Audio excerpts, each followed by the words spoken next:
The island of Cozumel, known as Mexico's crown jewel, is a glistening tropical paradise, famous for its lush greenery, white sandy beaches, and warm blue waters.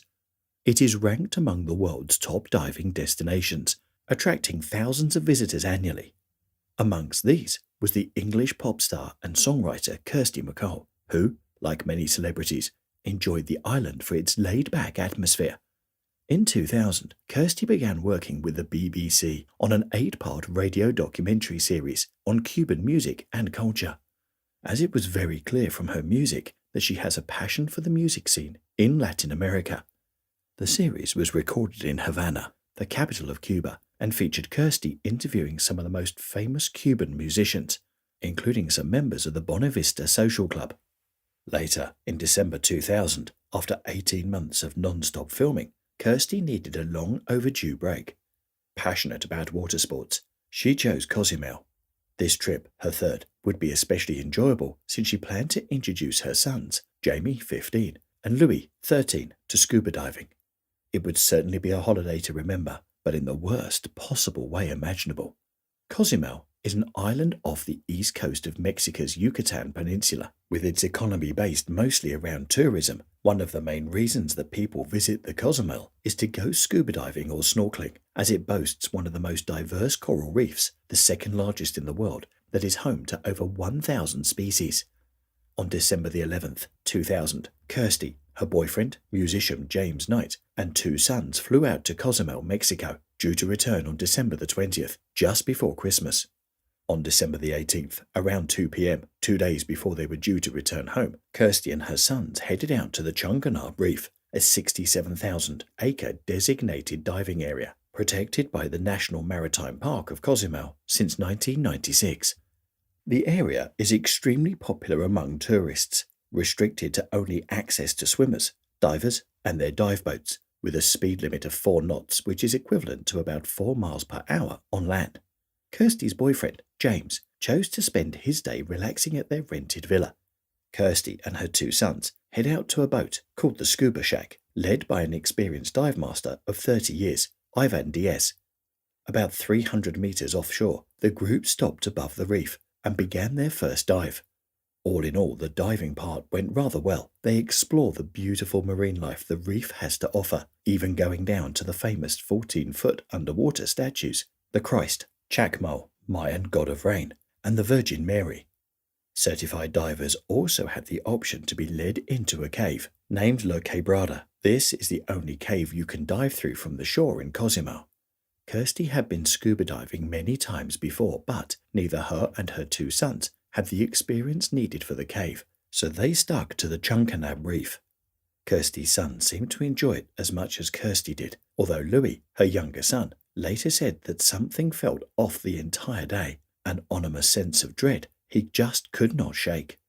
When the family rose to the surface after completing their 30-minute dive, the dive master Ivan noticed something was amiss. About a quarter of a mile away, heading straight towards them at high speed, was a 31-foot motorboat called the Percolito and showed no signs of stopping. Ivan, in complete shock, thinking to himself that surely the boat's captain would see the divers and swerve to avoid them, or at least try and slow down. He started waving his arms and began yelling for the boat to stop, but there was no one up front looking out. Kirsty turned and noticed the boat heading towards her eldest son, Jamie. It was travelling so fast that its prow was raised high out of the water. There was no way the driver would have seen Jamie in time. Kirsty swam forward and pushed her son out of the boat's path, shouting for him to look out. The boat slammed through the group, hitting the dive master Ivan in the chest and injuring Jamie. There was a loud crack as the boat's propeller hit Kirsty's diving equipment, and the sea began to turn an opaque red with her blood. Ivan then quickly ushered the 2 boys back on the boat, urging them not to look behind them. The 2 children saw, however, the worst thing they could possibly see: Kirsty's body floating face down in the water, practically chopped in half by the boat's powerful propellers. Louis recalls, on the first dive, about 2 p.m., we all went down together. There were wonderful things there. I came up to the surface first. Mummy was next to me. I said, "Wow." She smiled and said, "Great." Then she suddenly screamed, "Look out!" and tried to push us out of the way. The boat was already over us. I could see the propellers. I was swimming in Mummy's blood. I heard Jamie shout, "Where's Mummy?" I screamed that she'd been hit, and to swim the other way and not look back. The boat, Percolito, did not stop. It drove another 300 feet until it was forced to come to a halt due to the damage sustained when Kirsty's diving equipment bent a metal bar that impeded the propeller's action. A captain of a nearby diver boat called the Nazareno, who witnessed the entire accident and did his best to maneuver his boat into the path of the Percolito, went over to the Percolito and demanded to know why they were on the reef. The captain replied, "I didn't see any buoys." Ivan and the two boys were in a state of shock, unable to move and to speak. The captain of the Nazareno, Philip Putt, radioed the port captain, requesting an ambulance, but he knew it would be no use. Kirsty was already dead.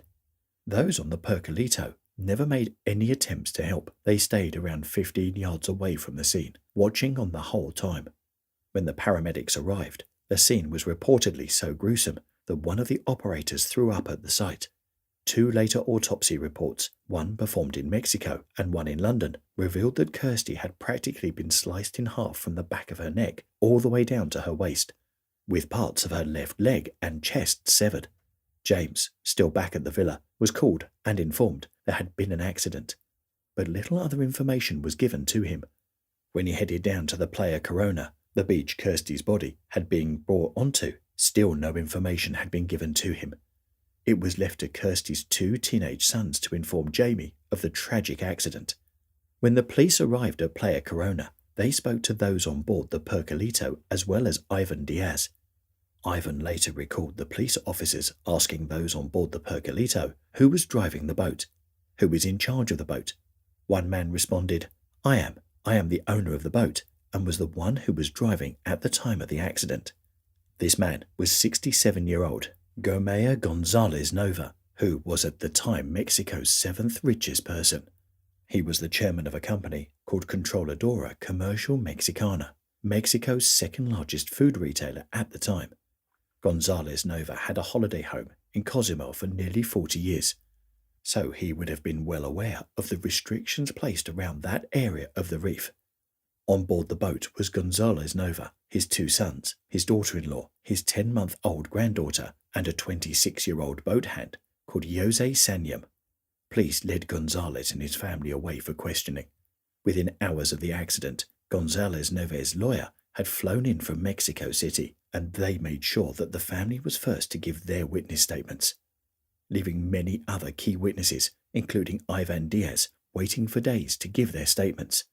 Felipe Putt, the captain of the Nazareno, later stated that it wasn't until 8 days after the accident that he was asked to come in and give his statement. Despite the fact that he had been a key witness and the man that had called it in, Ivan was questioned for 3 days until his statement was completed, although he later claimed that, initially, police had given him a blank piece of paper and asked him to sign it, saying they would fill in the rest later. Ivan refused, saying he was not going to put his name on a piece of paper before knowing exactly what he was agreeing to. Hours after the accident, and despite the fact that many witnesses overheard Gonzalez Nova claim that he had been the one driving the boat at the time of the accident, someone else came forward to say they were responsible. The boat hand, Jose Sanyam.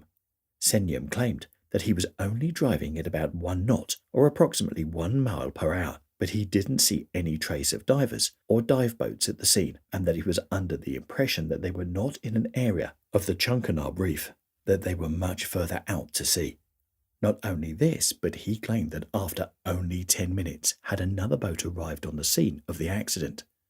This was a lie, as well as the Scuba Shack, the boat that Kirsty and her sons had gone out on that day. There were 2 other dive boats in the area, the Nazareno and the Bongulus, both about 160 feet away from the accident.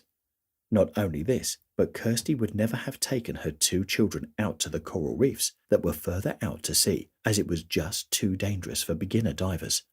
The reefs further out to sea are about 3,000 feet deep and are notoriously unsafe for beginner divers, whereas the Chunkanab Reef is only about 150 feet deep and is a very popular place for newbie divers and tourists. Gonzalez Nova claimed in his statement that they were about 400 meters away from the Chancanab Reef when they hit Kirsty, but he also claimed that the Red Cross had removed Kirsty and taken her to a jetty around 400 meters away. In fact, if Kirsty and her family would have been 400 meters away from the Chancanab Reef, then the distance from where they were to the jetty would have actually been about 700 meters, as the Chancanab Reef is 300 meters from the jetty. To give you a better idea, as can be seen on this map, just how close the designated diving area is to the shore. Therefore, they would have definitely been closer to the shore when they hit Kirsty than they claimed that they were, because Kirsty could not have been that far out to sea if this is the designated diving area. And not only this, but many witnesses contradicted the family's statement that they had only been going at around 1 knot when they hit Kirsty. Those on the nearby boats, Kirsty's sons, as well as locals who witnessed the accident, claimed that the boat was actually travelling at around 20 knots. Had the Percolito actually been driving at 1 knot, then it would have taken 18 whole seconds to go through Kirsty's group, giving them plenty of time to swim out of the way. Despite all the evidence to the contrary, Jose Sanyam was arrested and released on a $9,000 bail and then sent to trial in 2002. The trial did not have a jury, but apparently this is not uncommon in Mexico. The trial also conveniently omitted a lot of crucial evidence that directly contradicted the family statements, and many locals were afraid to come forward due to the power Gonzalez possessed in the area. Sanyam was convicted of culpable homicide and was sentenced to almost 3 years in prison. However, in Mexico, you can pay your way out of your jail sentence if your jail sentence is less than 5 years prison time, by paying 1 peso for every day you would have been imprisoned. So, in March of 2003, he was released from jail after paying $91 to avoid serving the 3-year prison term that had been handed down to him. This is a story of an incredible miscarriage of justice. A Christmas getaway of laughter and joy turned into a tragedy. The case was deliberately fast-tracked and received no publicity in Mexico in order to maintain Cozumel's lucrative tourist industry. McCall's death may have been unjustly swept under the rug, but it would be impossible to do the same to her legacy. In 2001, a bench was placed at the southern entrance of London's Soho Square in memory of Kirsty McCall. In light of the lyrics to her song, Soho Square, "One day I'll be waiting there. No empty bench in Soho Square."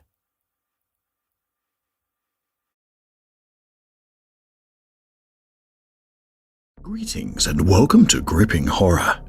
Chris and Chrissy Rouse were a father and son dive team of the early 1980s. Their passion for the sport fueled a dive that led them 240 feet deep into remote Atlantic waters. Many cautioned that their level of training might not be sufficient for such an advanced endeavor, but their yearning for fame and recognition proved to be stronger than their concerns about training. Unfortunately, it would seem that it was the Rouse's place in history to demonstrate what happens when overconfidence and ego blinds divers of their limitations. This is their story. The Rouses had gotten into diving in the mid-1980s, back when the idea of a middle-class family in rural Pennsylvania owning a small airplane and taking long vacations every year wasn't entirely preposterous. They first tried the sport for reasons that seem almost quaint today. Life was just too predictable. Both Chris and Chrissy longed to explore the world. They wanted to discover something new, to be somebody, to make a name for themselves. The Rouses had a complicated relationship. You see, Chris and Chrissy would bicker constantly, but did love each other and would almost solely dive with each other. But their relationship seemed to revolve around a pattern of trying to one-up the other.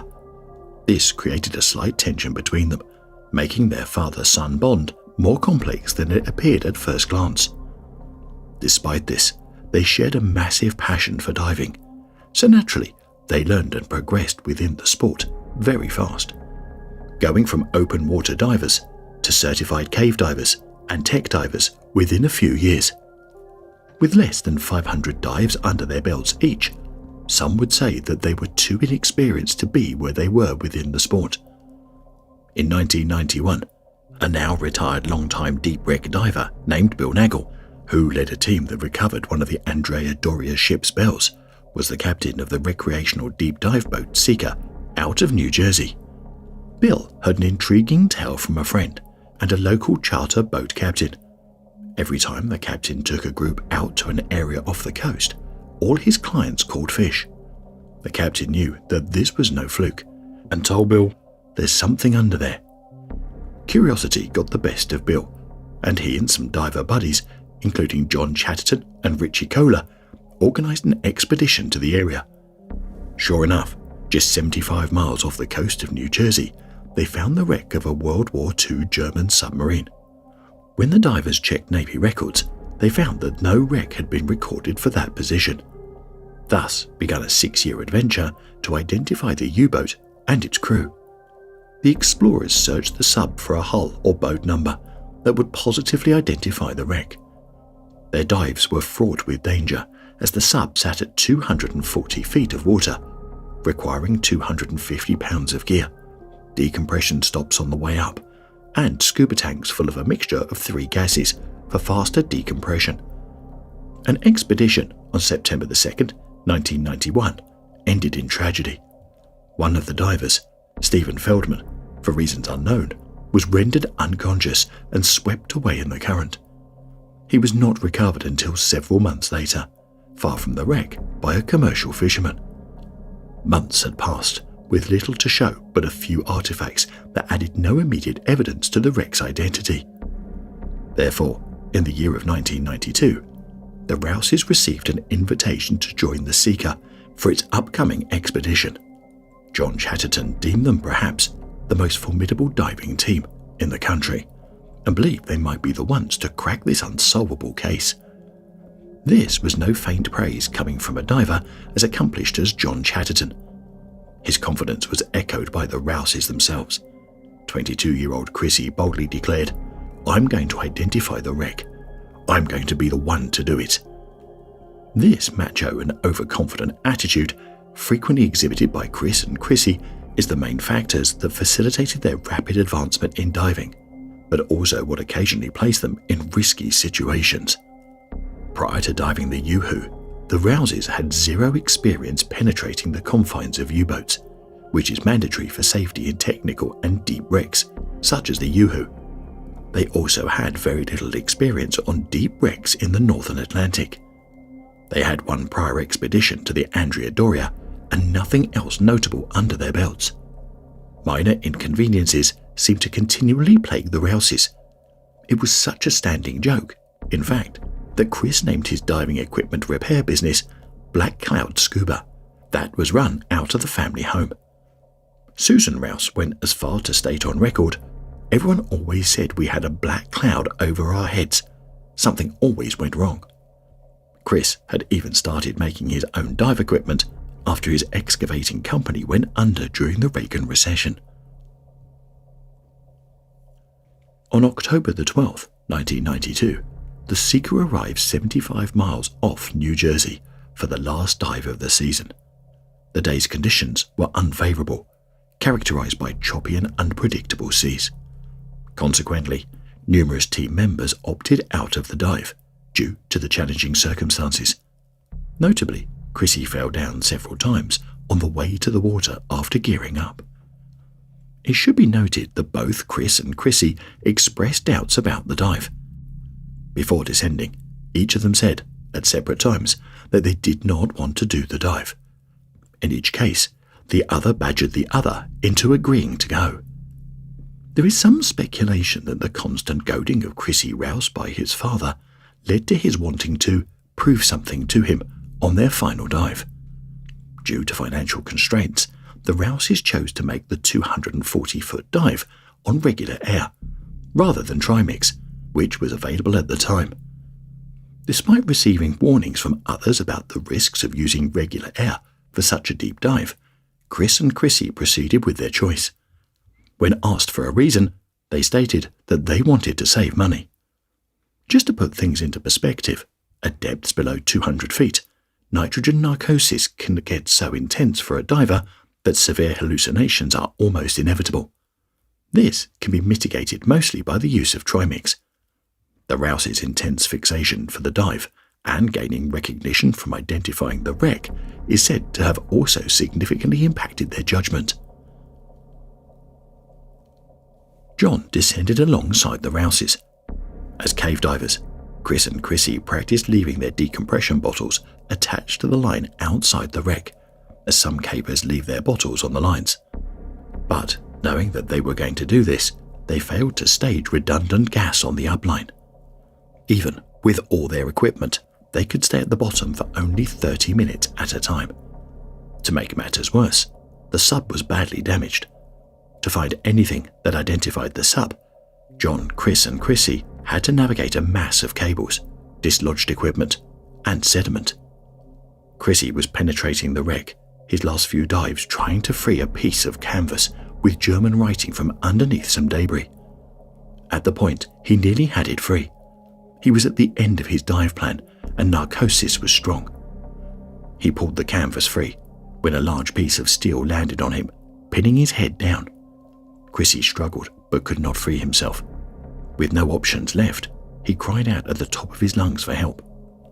Chris, realizing that Chrissy was past his dive time, went in to find him and worked to free him, knowing he had almost no bottom time left.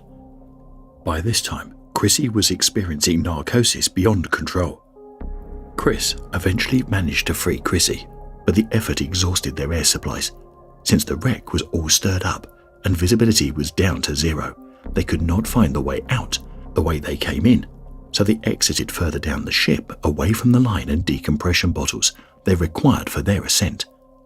Supposedly on the torpedo up, they stopped around 100 feet because they saw the anchor line and had planned to do a short decompression there and head to the surface. At this point, the narcosis that both Chris and Chrissy were encountering is said to have reached a level equivalent to consuming more than 17 martinis.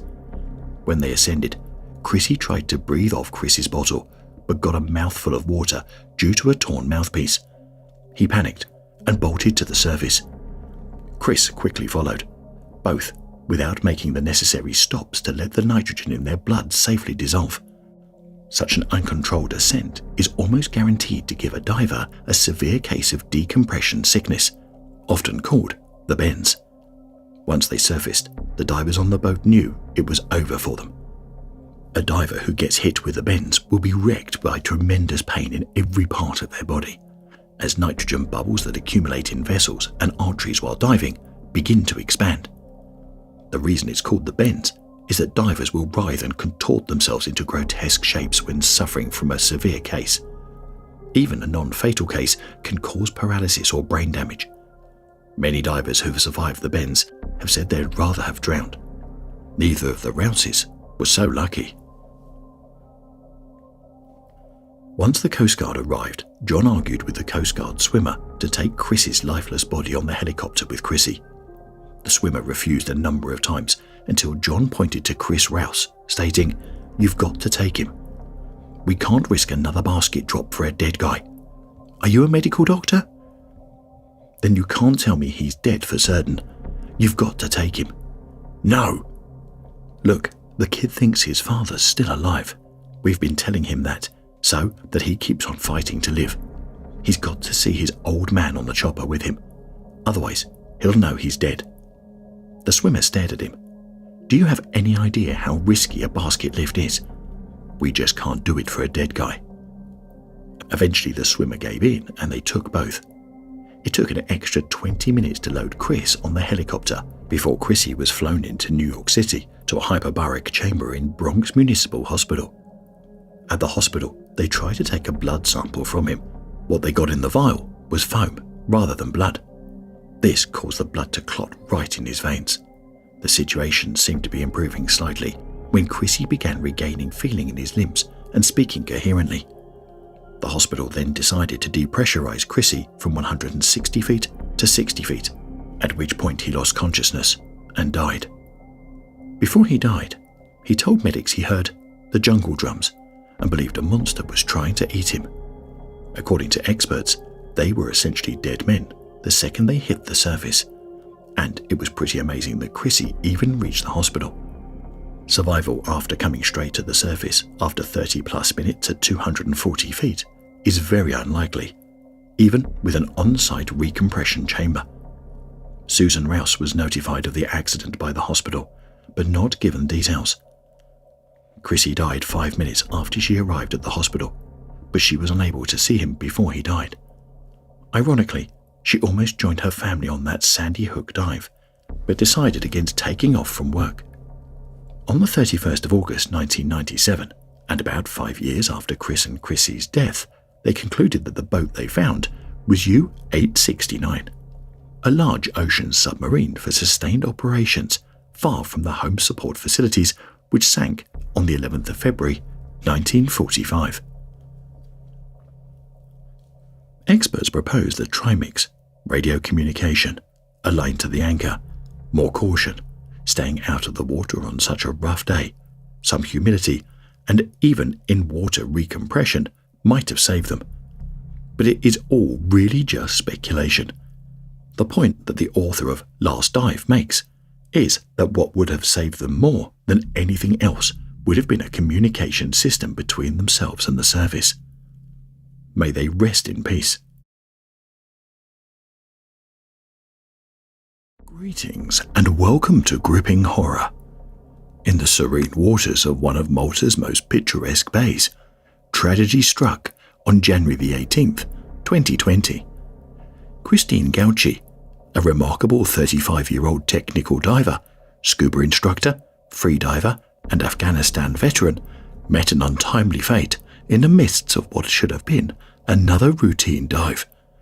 The incident left many with unanswered questions, and the case grew even more perplexing after her long-time diving buddy, Arthur Costello, found himself confronting involuntary homicide charges subsequent to a comprehensive post-accident analysis conducted by the Maltese police. This is the story of the Gozo diving disaster of 2020.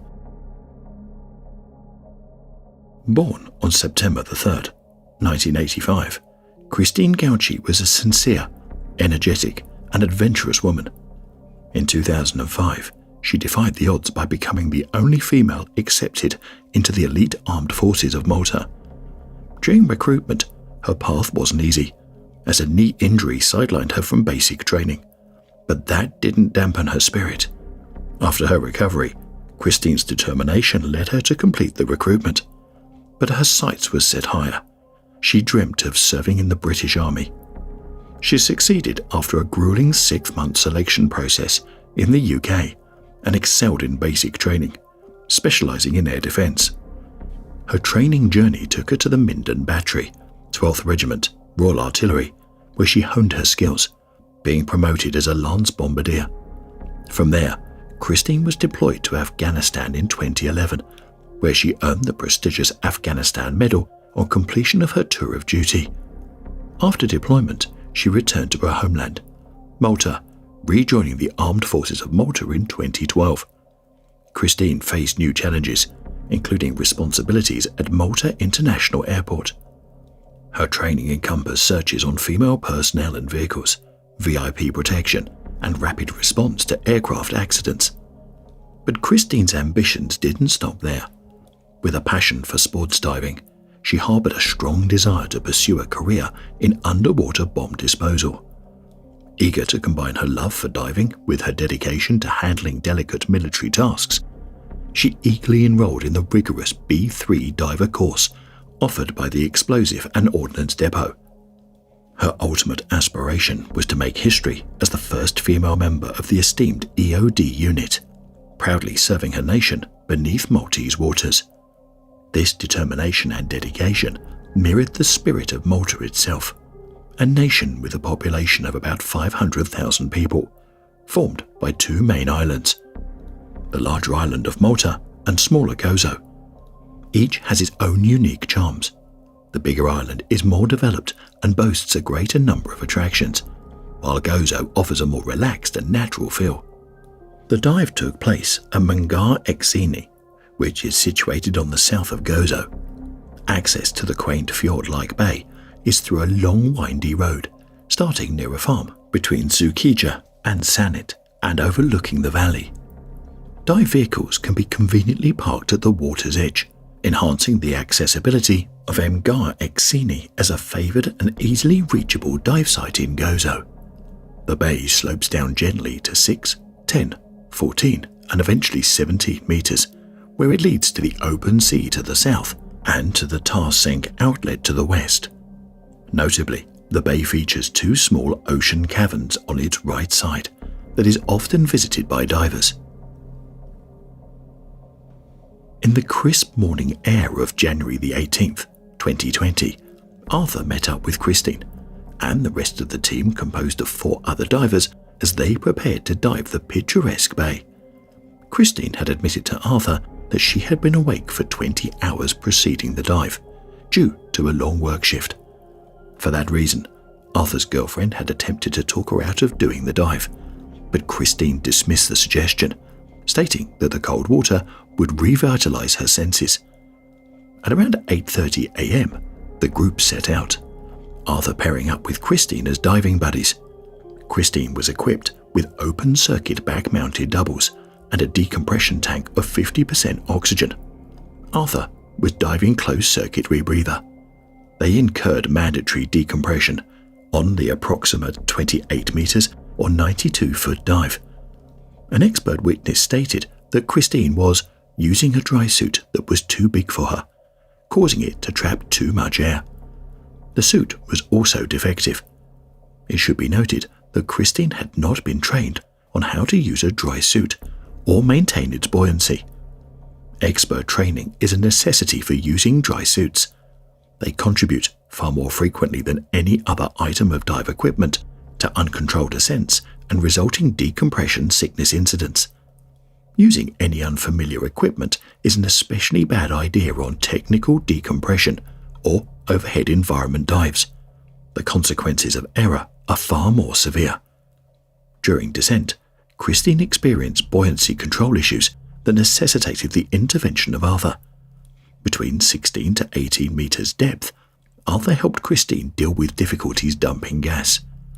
He suggested aborting the dive at that point, but she signalled to proceed with the dive.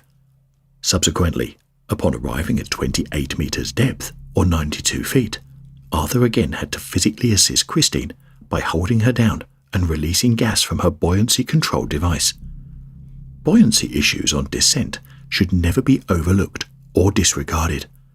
According to diving experts, insufficient weighting is never a problem that goes away during a dive. It only amplifies as more gas is consumed. During the bottom phase of the dive, Christine and Arthur entered a small underwater cave, which has no name. Within the cave, Christine's flipper became entangled in a discarded fishing net. Thankfully, Arthur assisted to help cut Christine free of the net. Again, when asked, she signalled an intention to continue the dive.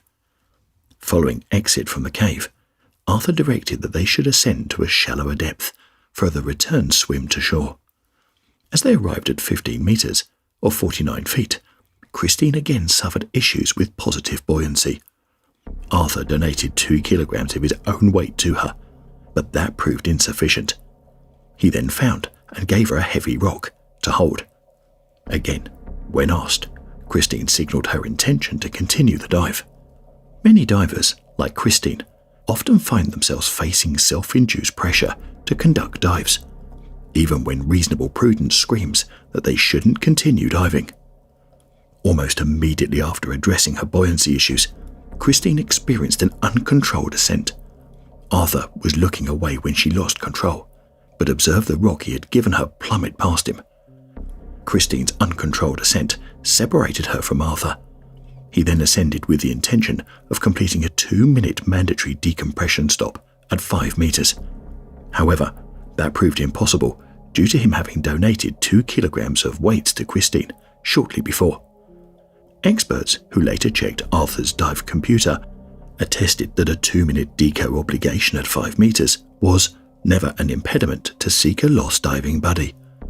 Once surfaced, Arthur spotted another diver exiting the water and wearing a dry suit of similar appearance to Christine's. He swam towards them, only to realise that it was not her. When he arrived on shore, Another diver asked him about Christine, and they realized she had not yet returned. They waited 5 minutes, and then they called the 112 emergency number and started looking for her from land, and some others went back into the sea looking for her with masks and fins. According to an expert witness, the assumption that Christine was safe on the surface and swimming back to shore, when no such contact and reasoning was made between the two divers, proved to be highly significant, as this led to the omission of a timely rescue attempt during the critical initial minutes. Unfortunately, Christine was noticed to be floating face down by the shore, close to the Mgar Exini Tower. The divers who assisted her noted her to be unconscious, one of them confirming she was frothing from the mouth, with bloodshot eyes. At the same time when the divers arrived, an Armed Forces of Malta rigid-hulled inflatable boat had just arrived as well in response to the emergency call. They attempted to fill her dry suit with air to help getting her up in the rigid-hulled inflatable boat, but it was noted that there was no air left in her tanks.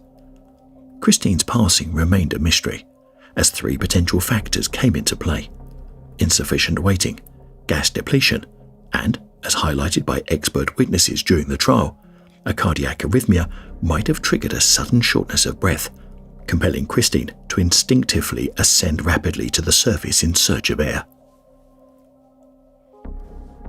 Despite several attempts by Arthur to help Christine during the dive, the magistrate of Gozo during the initial trial ruled that he had failed to provide appropriate assistance during the final part of the dive, leading to the judgment that he had involuntarily caused Christine's death through negligence. Arthur hadn't checked Christine's gas levels during the last 25 minutes of the dive. Arthur had observed Christine grasping her nitrox 50% decompression cylinder towards the end of the dive, but had not investigated that behavior. Neither did she inform Arthur that she was low on gas, required gas to be shared, or implement a more timely immediate ascent. Buddy gas checks are one of the most essential, yet most neglected, protocols in diving.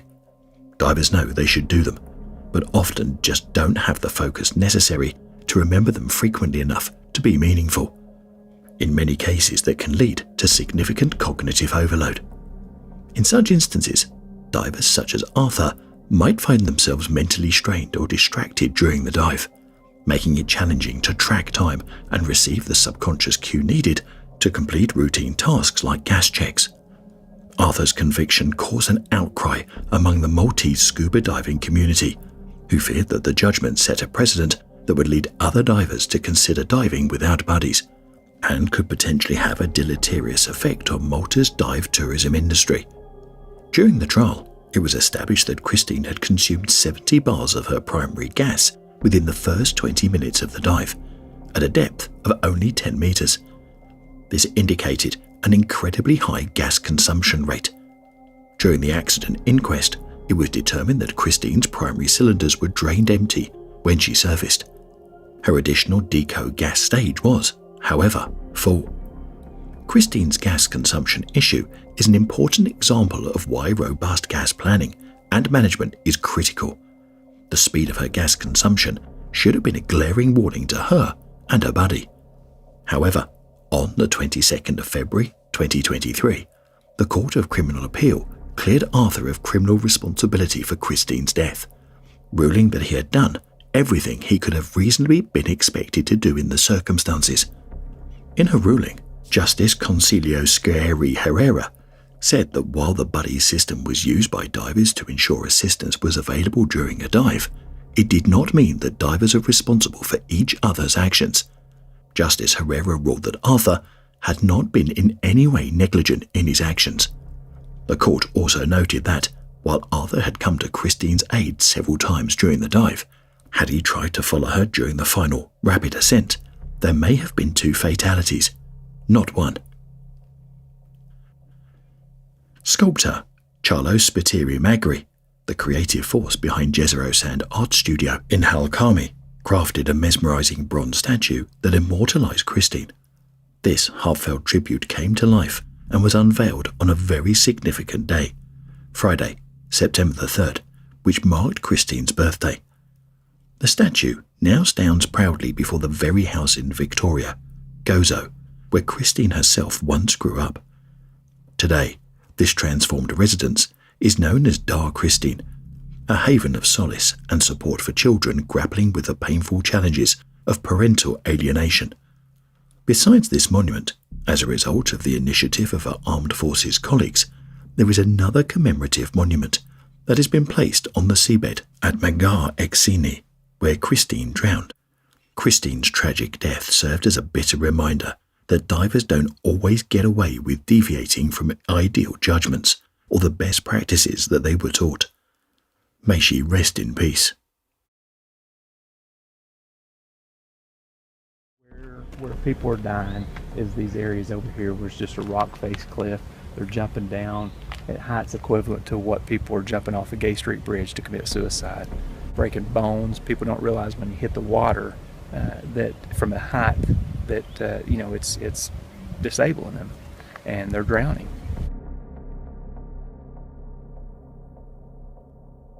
Greetings and welcome to Gripping Horror. This is Augusta Quarry, one of the most scenic locations in the city of Fort Dickerson, Tennessee. Beneath the placid reflection, the water is deep, really deep. For decades, this quarry has been plagued with swimmers leaping from its deadly 80 to 100 feet high cliffs in search of a thrill. Despite increased efforts by the city to discourage this risky behavior, many people still jump. In 2015, city workers posted signs and temporary fencing along the cliffs at the quarry after 3 men jumped to their death in a 4-week period. The Knox County Rescue Squad is responsible for responding to these incidents and would routinely go down to the quarry and drag for dead bodies at least once a year. In the span of 50 years and countless calls, only one has tragically ended in fatality. This is the story of Corey Berggren. Born on April 2nd, 1955, Corey Berggren was a person few and far between.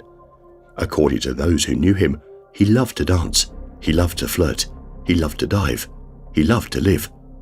Corey possessed a heart of gold and dedicated 2 decades of his life to working at the Tennessee School for the Deaf. When he wasn't working, Corey was an active Special Services member of the Knoxville Volunteer Emergency Rescue Squad's water rescue team and was considered one of the best trained divers in the Southeast. He held a dozen diving instructor certifications, including Trimix, Assistant Cavern, DAN Oxygen, YMCA SLAM and Cavern, and EANX Cave Diver courses. He was also interested in computers and combined computers with diving to produce software which allowed divers to create dive tables by using multiple gas changes. Corey was also an author of many instructional scuba diving manuals, establishing himself as a credible source in the diving community. The Knoxville Volunteer Emergency Rescue Squad began with 12 men meeting in a garage more than 50 years ago. The story started September 16th, 1956, when 15-year-old Charles Edward Howard dived into the swift-moving waters of the Holston River in Strawberry Plains. He never came up. Knox County had no organized rescue squad, and the search for the boy's body lasted for days until authorities called in members of the Greenville Rescue Squad to help local volunteers. 10 men met in Bill Dixon's garage on Rutledge Pike a month later to talk about forming a rescue squad. Willard Howard, the drowned boy's father, attended the first meeting. Early members of KVERS received basic training in first aid and learned other tactics on duty. Now, the squad boasts an annual budget of $335,000 and teams that specialize in such tactics as cave rescue, water rescue, trench rescue, medical treatment, diving, and support. The squad has earned national recognition for its efforts. Agencies around the country often call for help. The KVERS organization saves the county millions of dollars as they do it all free of charge. Some calls end up bringing new recruits. Kirsty Cook joined after the squad helped recover the body of her 20-month-old son, Will Brown, who drowned when her estranged husband jumped from the South Knoxville Bridge on Christmas Day, 2003, with a boy in his arms. The crews never know what the next call might bring, but they never hesitate to answer a page or walk out the door. Knoxville was once nicknamed Marble City and became nationally famous for pinkish rock quarried in deep pits close to what would become downtown Knoxville. Originally a 1,000-foot high hill topped by a Union Civil War fort, Augusta Quarry was excavated for limestone during the first half of the 20th century. After the Lamberts ran the operation as a family business, Vulcan Materials acquired the quarry and managed its final stages. By the 1970s, the quarry closed and the water pumping ceased. Without the removal of water, the quarry filled and a 300-foot deep lake formed.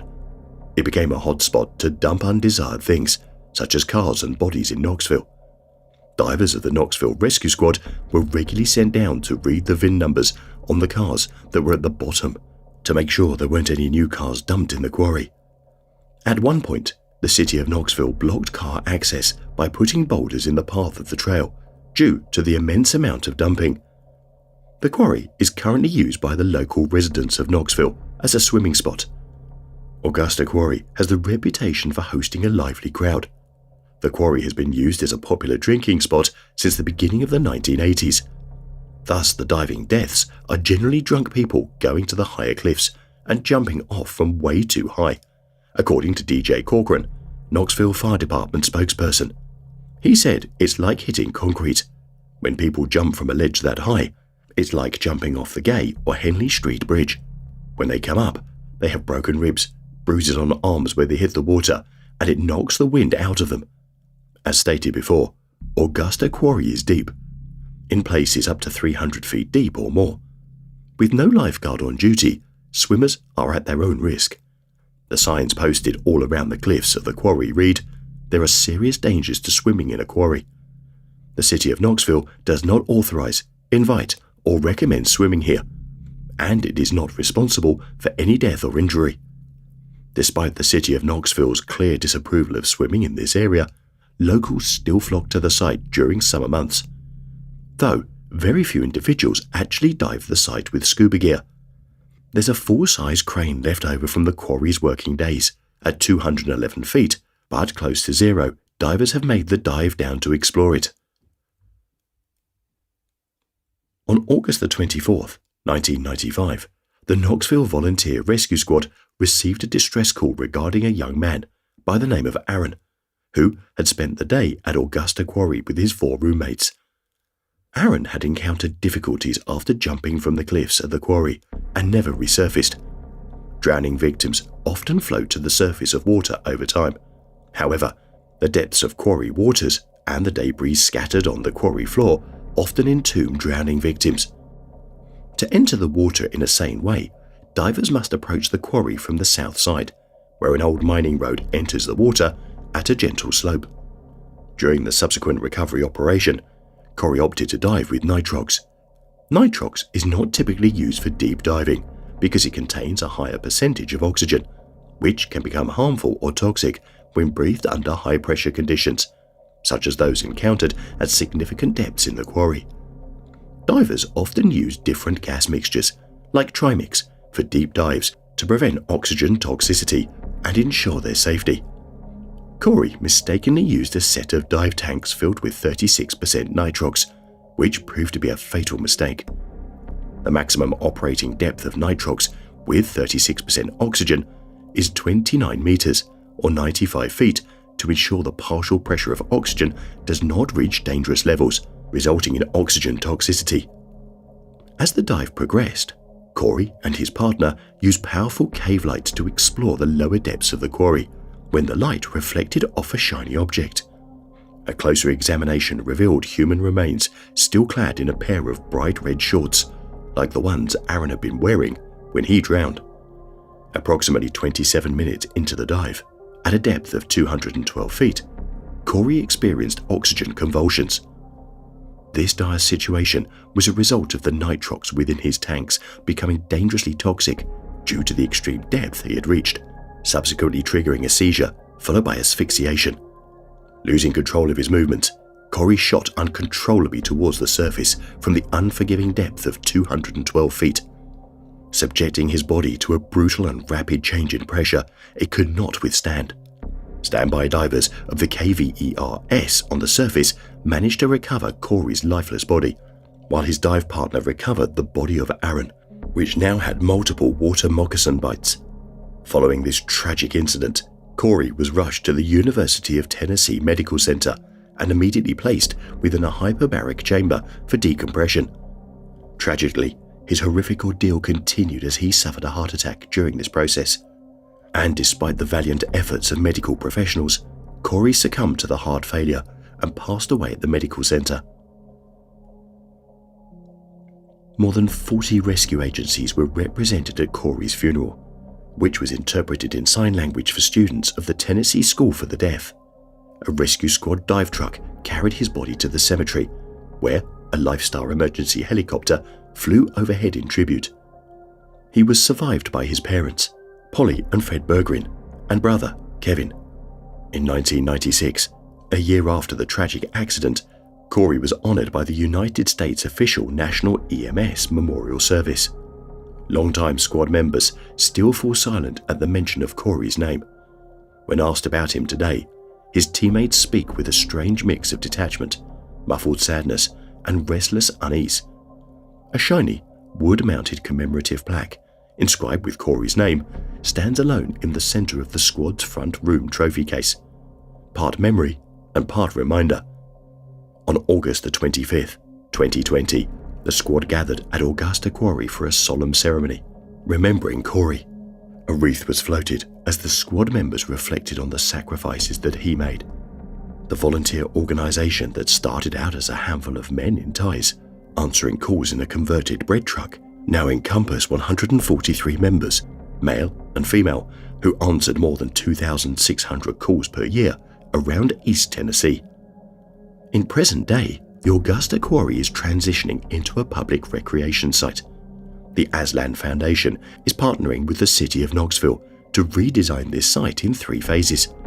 Phase 1 created a temporary parking area to access the quarry lake in the summer of 2017. Phase 2, in 2018, included the construction of a gateway, roadway, and parking lot. Phase 3 will include the construction of a boardwalk, kiosk, and restrooms. The $5 million upgrades are expected to wrap up by the summer of 2024. The war on cliff jumpers has shown no signs of stopping. Deaths are happening 3 times every year. Those who choose to leap into the quarry waters will be left entirely at the mercy of its depths.